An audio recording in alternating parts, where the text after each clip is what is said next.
Alright, magandang gabi po sa inyong lahat mga kababayan, Batang Maynila to it's. Diretso na tayo, wag na nating patagalin itong usaping ito. Ito pakinggan muna natin si Amy Marcos. Meron kasi sinasabi, etong si Amy Marcos, na tila ba siya ay napahiya. So, fake news. Meron po siya sinabi na fake news. At ito po yung pinabulaanan ng taong concern. Sino ba yon? Ito, pakinggan muna natin si Amy Marcos. Hindi, nakikiisa lamang ako sa Duterte Block po at hindi naman talaga pupunta. Hindi pumunta last year si Bongo, si Bato, hindi rin pupunta si Robin, ako rin, si Senator Marcoleta. Hindi ko alam kung ano ang desisyon. Pero nag-usap-usap po kami na hindi talaga pupunta. Okay, so ganito yan. Ang pinag-uusapan dyan ay yung dadalo po o hindi nila pagdalo dyan po sa zona ni Presidente Bongbong Marcos. Okay, so sabi niya, nag-usap-usap silang mga Duterte Block. Si Robin, si Bongo, si Bato de la Rosa, siya, si Amy Marcos, at etong si Senator Marcoleta. Nagdesisyon na yung apat na tulongges. Yung talagang diehard supporter ni Duterte. Talagang sabi, hindi kami pupunta. Pero sabi niya, etong si Marcoleta, hindi pa namin alam kung anong desisyon. Pero mga kababayan, sinasabi niya na itong si Marcoleta ay miyembro ng Duterte Block. Ayun yung akala niya, mga kababayan. Kasi si Marcoleta, binitbit ito ng binitbit ng PDP laban .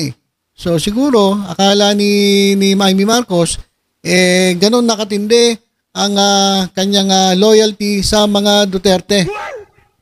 Pero pahiya po mga kababayan. Pahiya po etong si Amy Marcos. Bakit? Eto mga kababayan, naglabas po ng statement si Rodante Marcoleta. Babasahin ko muna yung statement at sasabihin ko sa inyo bakit nagsalita ng ganito si Marcoleta. Sabi niya, hindi naman ako PDP laban . So pinagdiinan niya. Hindi ako PDP laban. O doon sa mga miyembro ng PDP laban o sa mga fans ng PDP laban, pinagdiinan ni Marcoleta, hindi siya PDP laban. So wag kayong mag-assume, wag kayong mag-isip o umasa na siya ay parang kikilos katulad ng PDP laban. Dahil sabi niya mismo, hindi naman ako PDP laban . Adopted lang ako. So inadapt lang siya ng PDP laban noong panahon ng eleksyon. Hindi ko alam kung bakit sinasabi nilang Duterte Block ako. Sino ba nagsabi nun? Si Amy. Sa yung ilang mga DDS na umaasa na talagang etong si Marcoleta ay magiging todo suportang diehard Duterte supporter. Pero parang lumalabas hindi ganoon. Sabi niya, hindi ko nga alam kung bakit . Sino ba yung nag-chismis na yan? Sino ba yung nagmamaritis-maritis na yan na Duterte Block ako? Napagkakamalan kasi tayo na Duterte Block kasi nilalaban natin ang karapatan ng kahit sino. So, doon sa mga DDS, sa mga makikita ng utak, yung mga DD-list, si Marcoleta na nagsabi, hindi siya parte ng PDP laban at hindi niya ibinibilang ang kanyang sarili na PDP laban. Hindi rin siya Duterte Block. Hindi siya miyembro ng Duterte Block. Kung pinaglalaban niya si Sara Duterte, siguro yun ang tingin niya na dapat niyang gawin. Pero hindi ibig sabihin siya ay DD-list din katulad ninyo na maliliit ang utak. So, may sarili kasi siyang may sarili siyang pananaw sa buhay. Kumbaga, hindi natin siya pakialaman kung sino gusto niya pagtanggol at kung sino gusto niyang kampihan. Pero sinasabi niya, malinaw na malinaw, mga DD-list kayo, hindi siya miyembro ng Duterte Block at hindi siya PDP laban. So wag kayong asumero. Wala namang usapan na wag kaming pupunta. Hindi naman pala nag-usap-usap . Sabi kasi ni Amy Marcos baka yung apat lang na tulongges ang nag-usap-usap. At etong si Marcoleta na gustong isama ni Amy Marcos sa Duterte Block hindi naman ata niya nakausap. Kasi sabi wala namang usapan na wag kaming pupunta. O, hindi siya kinausap. So, nang mamarites lang, etong si Amy Marcos. Bakit naman kami hindi pupunta? O, tingnan nyo Eto si Marcoleta, hindi naman natin kinampanya yan. Actually, binabanatan nga natin si Marcoleta. Pero gusto ko itong sinasabi niya gusto ko yung sinasabi niya na bakit hindi kami pupunta? Ano ba ang reason ba't hindi pupunta? Kasi ang dahilan ng mga Duterte Black ni Bato de la Rosa, Amy Marcos, Robin Padilla, at ni Bongo, kaya hindi sila pupunta dahil Duterte sila. Dahil masama ang loob nila kay Pangulong Bongbong Marcos dahil dinala si former president dun sa The Hague. So, ayun ang ano nila Yun yung sinasabi ko sa inyo na hindi na po sila, yung trabaho nila hindi na po para sa tao. Yung trabaho nila para na sa Duterte, para na dun sa kanilang partido, para dun sa kanilang bloke, dun sa Duterte bloke, sa Duterte Black. Di ba? Bakit nga naman hindi pupunta si Marcoleta? Ano kasunod na sinabi ni Marcoleta? Katungkulan namin iyon. Makinig kayo doon sa 4 na Duterte Black. Oy, Amy Marcos, makinig ka. Robin Padilla, makinig ka. Bongo, makinig ka. De la Rosa. Sino tong De la Rosa na to? Ronald De la Rosa. Makinig kayo. Katungkulan ninyo iyon ang umaten sa SONA. Kasamahan nyo pa yan, Yung inampon ninyo na si Marcoleta, yung inadapt ninyo sa PDP laban, siya nagsasabi, bakit hindi ako pupunta? Ba't ako gagaya doon sa mga tulonggis na hindi pupunta? Katungkulan namin yun. Katungkulan nila yun Nakalagay sa konstitusyon. Katungkulan ng bawat senador na pumunta sa SONA. Aray ko po. Ano na yan? Bato? Ano na, Bongo? Ano na, Robin Padilla? Ano na, Amy Marcos? Kayong 4 na Duterte Black. Mismo, itong inyong inadapt, si Marcoleta, na gusto nyo sinasama nyo sa Duterte Black, siya na mismo nagsabi, katungkulan ng bawat senador na pumunta sa SONA. Nakalagay yan sa konstitusyon. Ikaw, Robin Padilla, ikaw pa naman na may hawak ng mga constitutional amendments tungkol sa konstitusyon, tapos hindi mo alam ang konstitusyon. Nakasulat sa konstitusyon, sabi ni Marcoleta. Tapos hindi kayo a-attend. Bakit? Dahil sa personal ninyong dahilan. Dahil galit kayo. Si Amy hindi naman Si Amy naman sunod-sunuran lang, utu-utu lang, kaya hindi umattend. Kasi sabi raw ni Bongo at sabi raw ni Bato de la Rosa, sunod-sunurang utu-utu yan. Hindi naman galit kay Presidente Marcos siya, kapatid niya yun Sumunod lang, nauto lang. Etong si Amy Marcos. Ang talagang ayaw umatin yung 3 bugok. Yung 3 stooges, si Bongo, si Bato de la Rosa, at ito si Robin Padilla. At si Robin Padilla na may hawak na constitutional amendments o yung Committee on Constitution, hindi alam ang nilalaman ng konstitusyon kasi ayon mismo kay Marcoleta, nakalagay sa konstitusyon katungkulan ng bawat senador na pumunta sa SONA. Hindi mo alam yan, Robin Padilla. Makinig ka. Matuto ka diyan sa inadapt ninyo sa PDP na hindi, liwanagin ko hindi niya binibilang ang kanyang sarili bilang miyembro ng PDP laban at hindi niya binibilang ang sarili niya bilang Duterte Black. Supalpal na pagmumukha nyo yan. At ito, tinuturuan pa kayo. Mali ang ginagawa ninyo dahil katungkulan ninyo base sa konstitusyon ang sumama dyan at manood, pakinggan ang report ng presidente. Para ding si yung mga Duterte, mga congressman na mga Duterte na lumayas po, hindi nakinig. Yan, pare-parehas kayo. Hindi nyo alam ang trabaho ninyo. Kasulat daw yan sa konstitusyon ayon mismo kay Marcoleta. Nako. Ito kasi ang kwento, mga kababayan. Dumaan ang presidente pagkatapos siya magsalita, tapos kinamayan niya si Marcoleta. Grabe yung kamayan at nagkayakapan pa. So, naging issue yon, mga kababayan. Issue yun sa mga didilis. Bakit ganon? Ba't ganon si Marcoleta? Di ba galit siya kay Marcos kasi Duterte siya, Duterte Black siya, PDP laban siya, mga ugok. Hindi siya PDP laban. Hindi siya member ng Duterte Black. Mga tanga. Oh, tungkol naman sa binati ako ng Pangulo, palagay ko naman isang bagay na hindi dapat ipagtaka ng kahit sino man. Senador naman ako, Pangulo naman siya, kaibigan ko naman siya, alangan namang hindi kami magkamayan man lang. O doon sa mga bumabatikos kay Marcoleta, at doon sa mga marites, na mga Marisol na nagagalit. Ewan ko, hindi ko alam kung nagagalit o nagtataka bakit si Marcoleta nakapagkamayan kay Pangulong Bongbong Marcos. Senador siya Pangulo yung kinamayan niya. Alangan namang hindi man lang kami magkamayan. Wala naman kami personal na galit sa isa't isa. Ayan kasi ang mga utak ng mga didilis. Personal yung kanilang galit.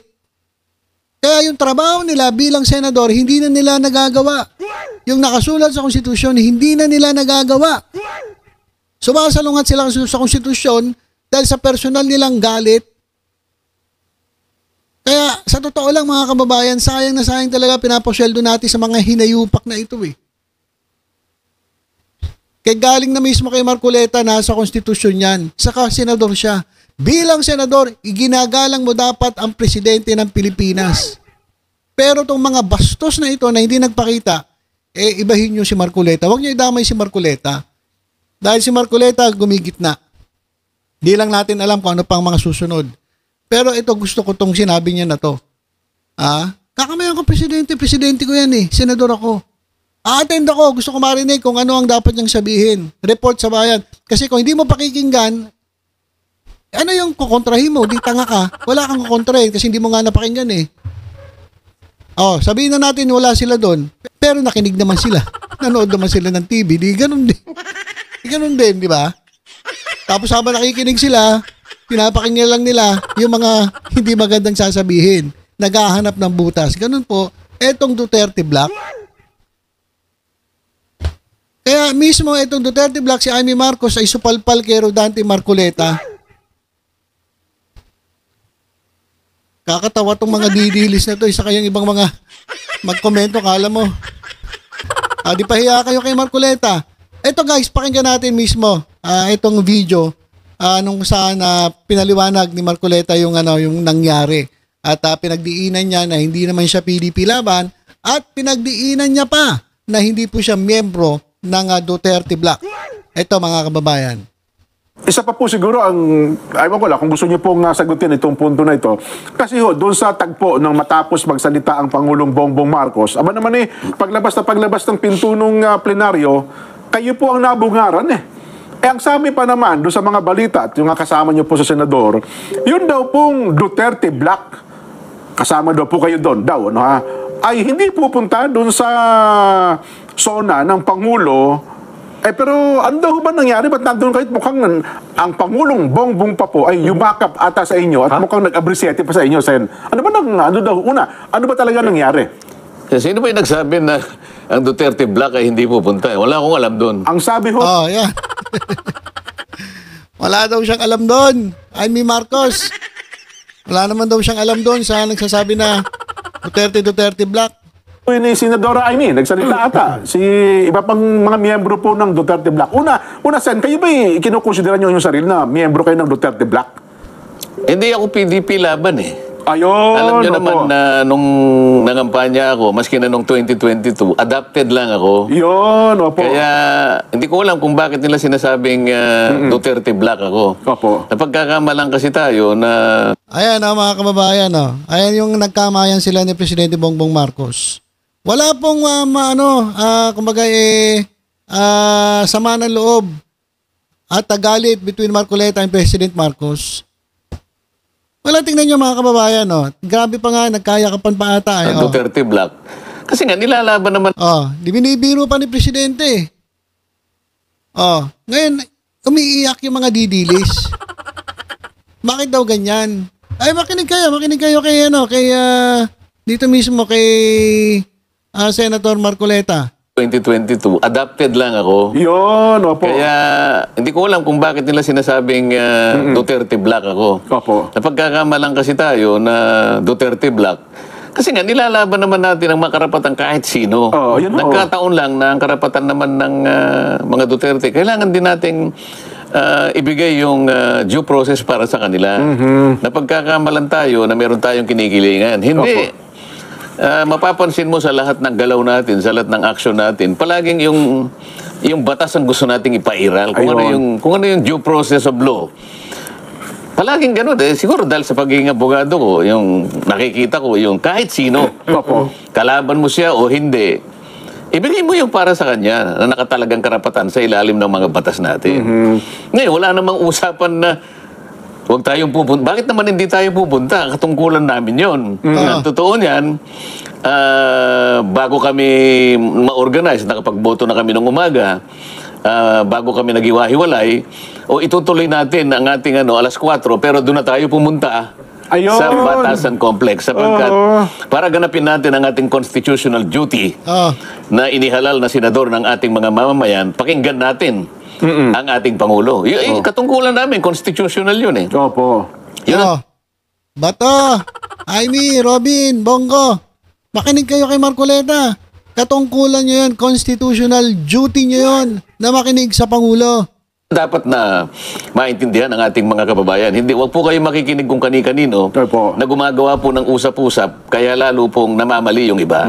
So tama pala yung paliwanag natin ng isang araw, Nelson. Na kasi sabi nga, Duterte Black. Sabi ko, hanggang ngayon po, hindi ko naman kinukonsidera kayo bilang Duterte Black. Bagamat adapted kayo ng PDP laban. Kahit siguro palagay mong Duterte Black ako, pupunta pa rin ako kasi nagsuspindi lang kami ng aming sesyon Pagkatapos naming bumoto ng speaker, ng presidente ng Senado, ang usapan, magre-resume ang ating session at 4 o'clock this afternoon, but we will converge in Batasang Pambansa in time to hear the message of the President.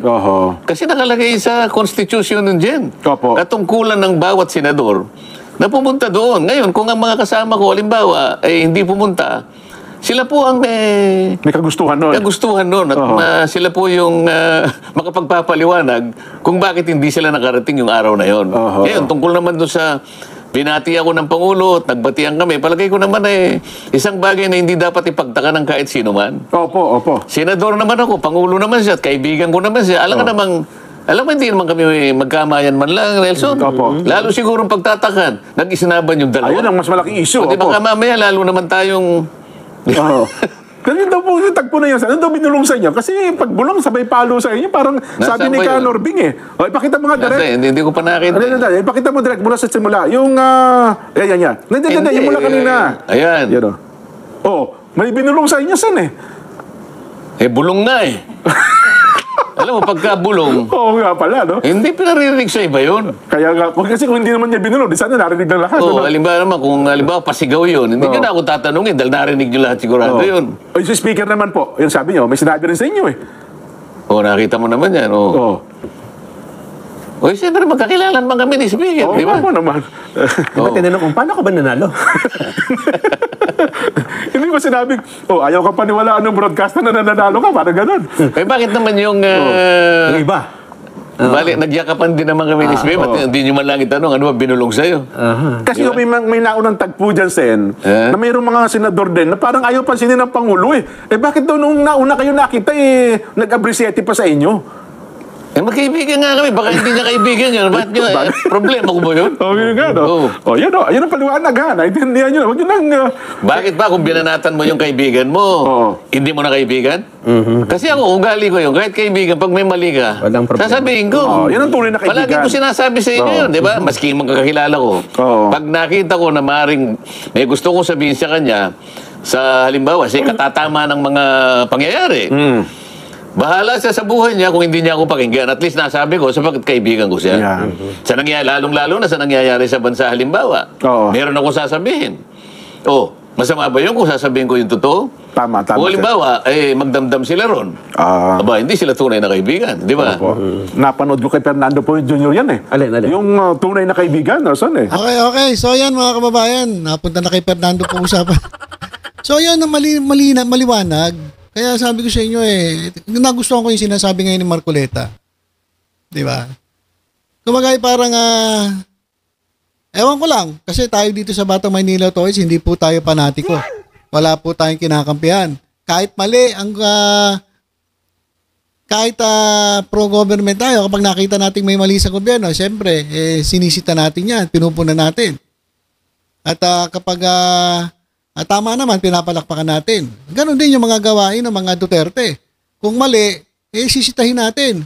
Kung tama, parang wala namang tama. Panay, ewan ko. Panay mali panay kontra kasi. So, ganon din yung sinasabi ni Marcoleta. So, walang masamang tinapay. At hindi siya Duterte Black. At hindi siya PDP laban. So, Amy Marcos, medyo napahiya ka ata doon. At tinuruan pa kayo. Nasa konstitusyon. Sundin ninyo ang konstitusyon. Hindi yung galit ninyo, yung mga naiisip ninyo, yung puot ninyo sa puso ninyo. Hindi nyo nagagawa ng trabaho nyo eh. Dahil puro kayo kontra, puro kayo galit. Gaya nyo si Marcoleta. At least, kahit kinukontra niya ilan sa mga kaalyado ng presidente, nandun pa rin siya. Tumutupad siya dun sa kanyang trabaho sa konstitusyon. Yung trabaho bilang isang senador. Hindi katulad na itong 4 na bugok na hindi tinutupad ang kanilang mandato sa taong bayan o sa konstitusyon. Di ba? Nako. Okay, so yun lang po mga kababayan. Tutok-tutok lang po kayo dito sa Batang Maynila Toys, sa iba pang updates. Ingat po tayong lahat. God bless po.